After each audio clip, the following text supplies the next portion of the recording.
Conheça a diferença de um ministério falso e o verdadeiro. É o que nós vamos aprender nesta palavra de hoje. Abacuque 2,14. Pois a terra se encherá do conhecimento da glória do Senhor, como as águas cobrem o mar. O que torna um falso profeta não é apenas que a sua profecia se cumpra ou não, como veremos adiante, mas é o fato de usarem do cumprimento das profecias, da sua realização, para obter vantagens pessoais. O mundo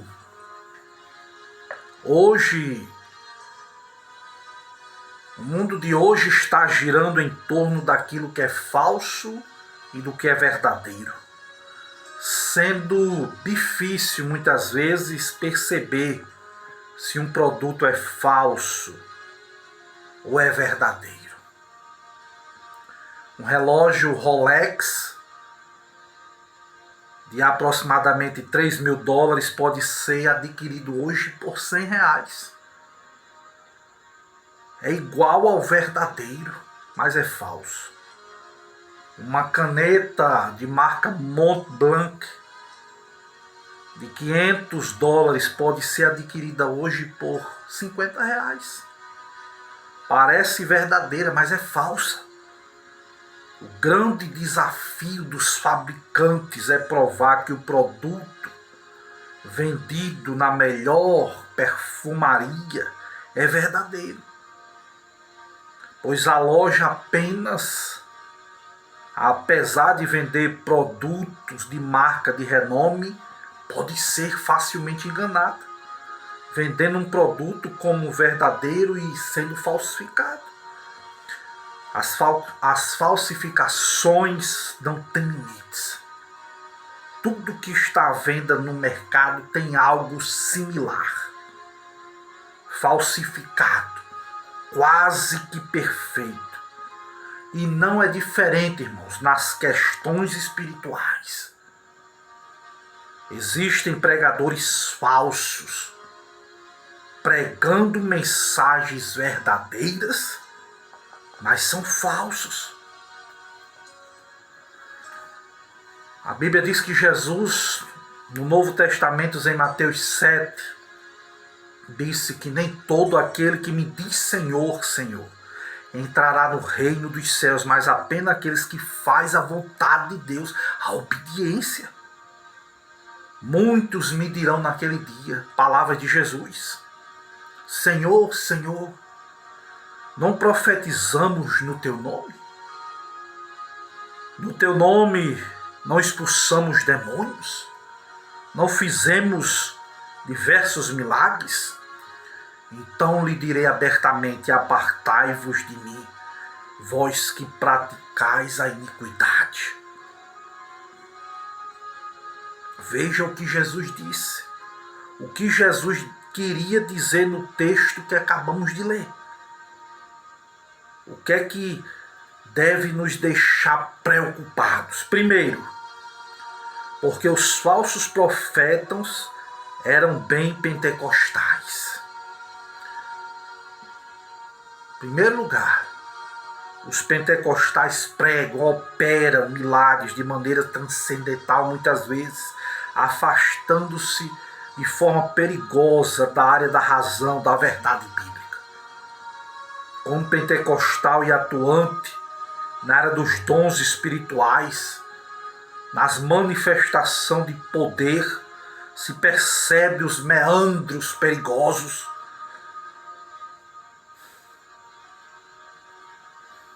que muitas vezes enganam a igreja de Cristo. E Jesus denuncia que os falsos mestres profetizam no seu nome.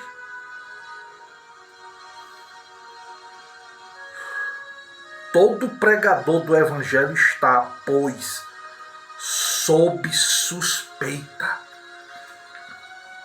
Em segundo lugar, porque eles expulsavam os demônios em nome de Jesus. Você já expulsou demônios? É uma experiência que todo crente deveria ter. A igreja que você frequenta tem reuniões de libertação? Parece que os irmãos mencionados aqui em Mateus 7 faziam cultos de libertação. Mas não é isso que Jesus estava condenando, não. O que deve nos trazer temor é que esses irmãos tinham autoridade sobre os demônios, muitas vezes como os verdadeiros cristãos. Mas Jesus não está afirmando que esses falsos pregadores, porque eles expulsavam demônios, pois eles mesmos expulsou, ensinou seus discípulos a fazer o mesmo. Terceiro, esses homens que expulsavam demônios, que faziam milagres no nome de Jesus, eram pregadores que realizavam milagres. Não apenas milagres de cura, mas milagres no sentido amplo do dom. Isto é, que podem curar, mexer com o tempo, com a natureza, fazer crescer órgãos do corpo. A Bíblia fala em 1 Coríntios 12, versículo 10, que um dos dons é a operação de maravilhas, que vem de duas palavras gregas, energema e dunamis, que quer dizer energia de poder. O que Jesus está dizendo sobre os pregadores rejeitados é que o fato de terem uma capacitação espiritual para profetizar, expulsar demônios, realizar milagres, não ficam isentos de serem incluídos na relação de falsos profetas. Se o que eles fazem é verdadeiro, as manifestações são bíblicas e em nome de Jesus, o que é então que desqualifique colocar esses homens como falsos? E Jesus chega a dizer: apartai de mim, vocês que praticam a iniquidade. Jesus está apontando, amados, para a qualidade de vida. Não é para demonstração de poder. O que faz um pregador sincero que se torne falso, meu irmão, não é a mensagem, mas é o estilo de vida. O ministro deve ficar atento a analisar à luz da Bíblia. Pois se uma pessoa vive um estilo de vida diferente daquele que Jesus ensinou, entra para a lista dos falsos. Jesus falou que o falso profeta é conhecido pelo fruto.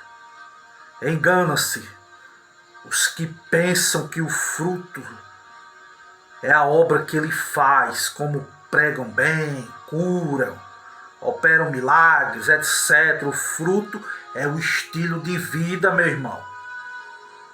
Ao nos alertar contra os falsos profetas que vêm vestidos de ovelhas, mas por dentro são lobos devoradores, Jesus está apontando para nos atentarmos para a natureza deles.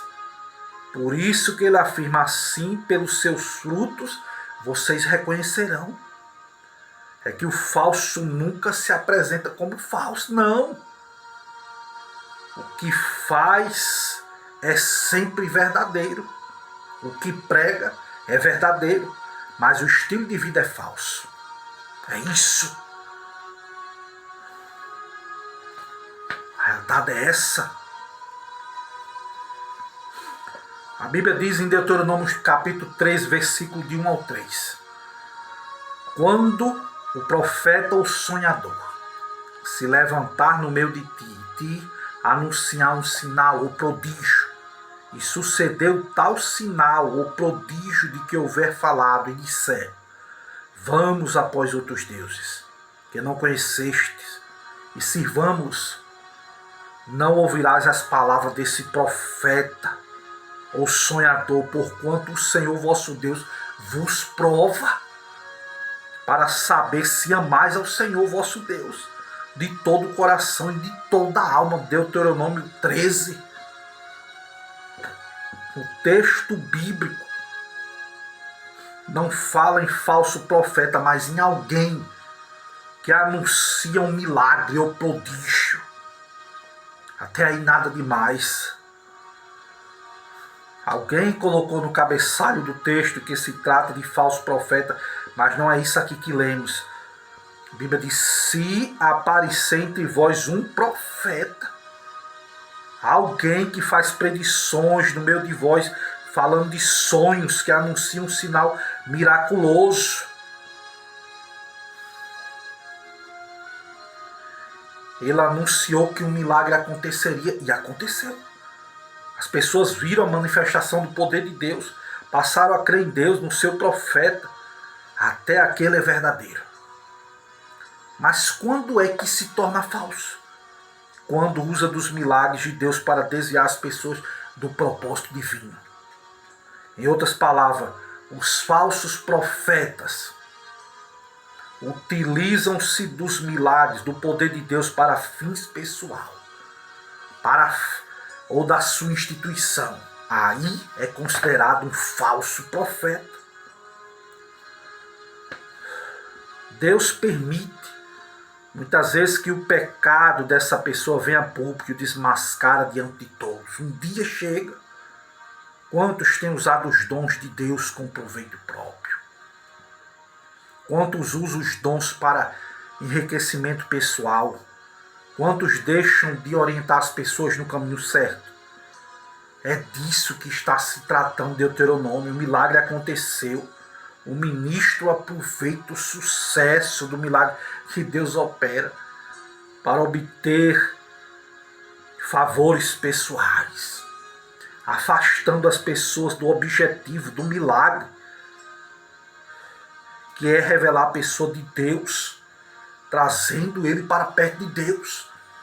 Quantas pessoas não têm ido a algumas igrejas cheias de milagres e depois diz que é por causa do pastor, é por causa do lenço, é por causa da água ungida, é por causa disso, é por causa daquilo. Aqui, ó, Deuteronômio 13.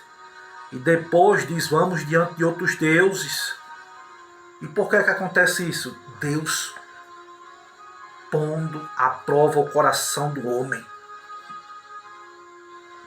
As pessoas costumam perguntar: por que Deus permite então falsos obreiros? Por que Deus permite falsos milagreiros? Por que Deus usa esse tipo de pessoa? Deus mesmo responde em Deuteronômio: o Senhor, seu Deus, está pondo vocês à prova, para ver se vocês amam a Deus de toda a alma, de todo o coração, de todo o entendimento.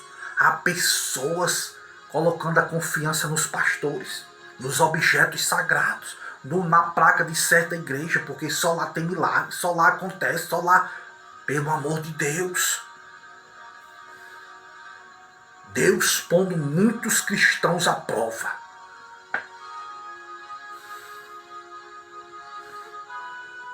Então Deus permite que o falso profeta apareça, a fim de traçar uma linha que delimite, meu irmão, os que realmente amam a Deus acima de qualquer coisa, ou se está buscando a Deus por interesse próprio.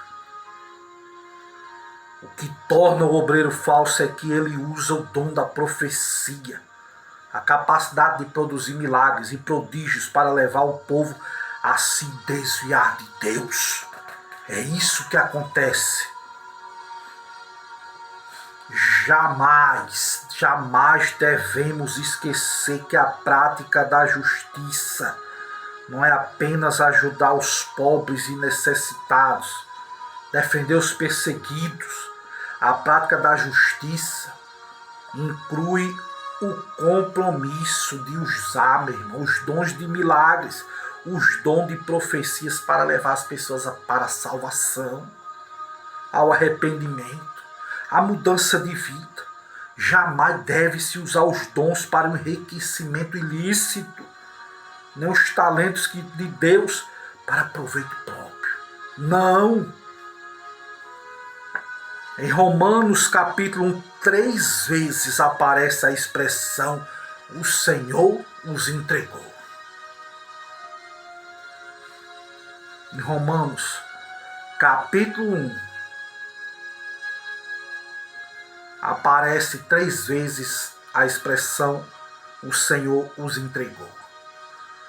Romanos 1:24, a Bíblia diz: por isso Deus os entregou à impureza sexual, segundo os desejos pecaminosos do coração.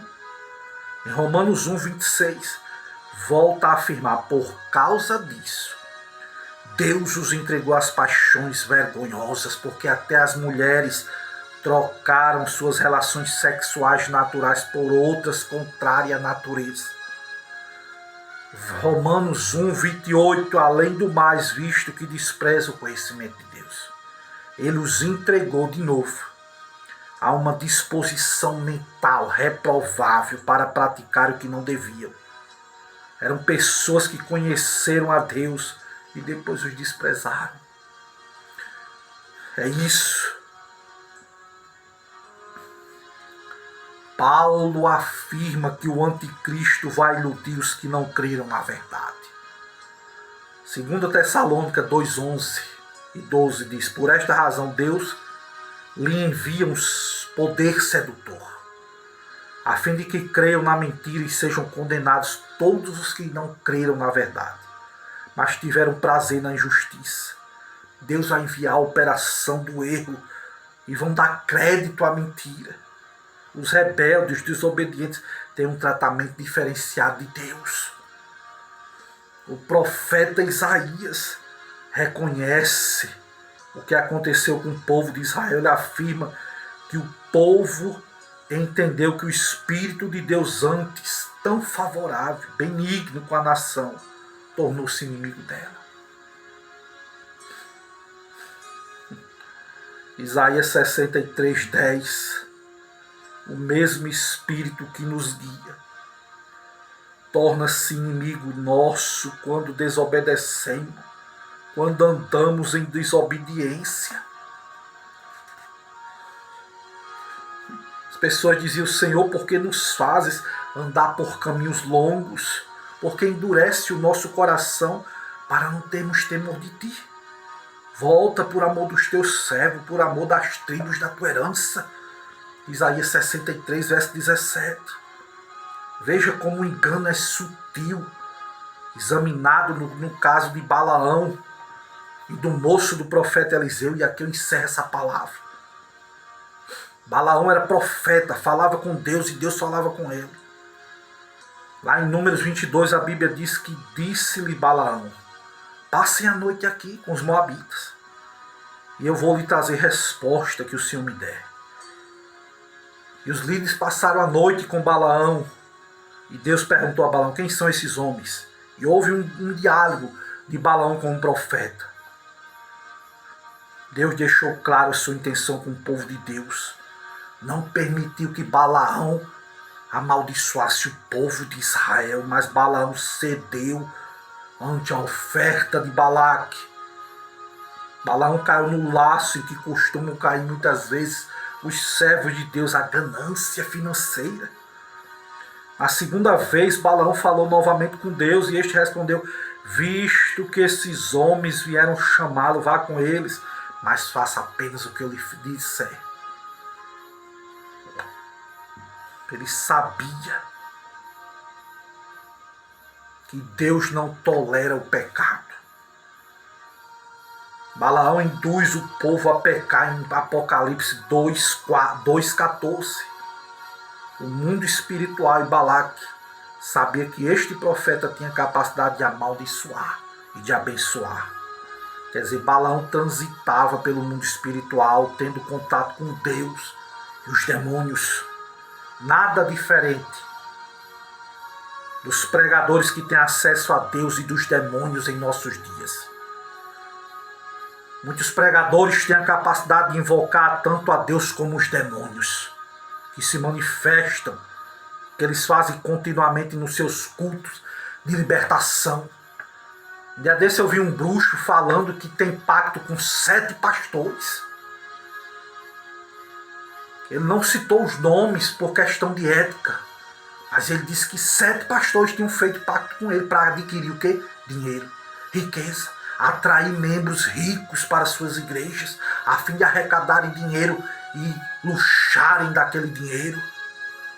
E aqui eu encerro esta palavra. Outro homem foi engodado pelo desejo do dinheiro, Eliseu, servo de Eliseu. A história é simples, está em 2 Reis, capítulo 5, onde Naamã, que era comandante do rei da Síria, um homem leproso, veio para Israel a fim de ser curado. Eliseu manda ele mergulhar ali, ele é curado e queria oferecer o dinheiro, ouro, prata, para Eliseu. Eliseu, não posso aceitar. E olha que a casa dos profetas que Eliseu presidia carecia de ajuda. Mas Eliseu recusou o presente. Mas Geazi, servo de Eliseu, homem de Deus, pensou: meu Senhor, foi bom demais para Naamã. Aquele era meu, não aceitando o que ele ofereceu. Juro pelo nome do Senhor que vou correr atrás dele para ver se ganha alguma coisa. 2 Reis 5:20. E ele corre atrás dele e pega o dinheiro, pega ouro, pega prata, pega vestes. Mas Eliseu, o profeta do Senhor, disse: o meu espírito porventura não viu quando tu fosse atrás daquele homem? A lepra de Naamã vai pegar em ti. E saiu diante de Eliseu, Geazi. Leproso ficou. Geazi ficou leproso. Por causa de quê? Da cobiça. A cobiça faz com que verdadeiros homens de Deus se tornem falsos.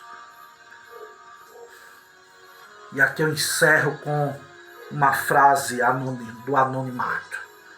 A caridade dá a si mesma a riqueza. A cobiça toma e continua pobre. Que Deus nos guarde e nos livre.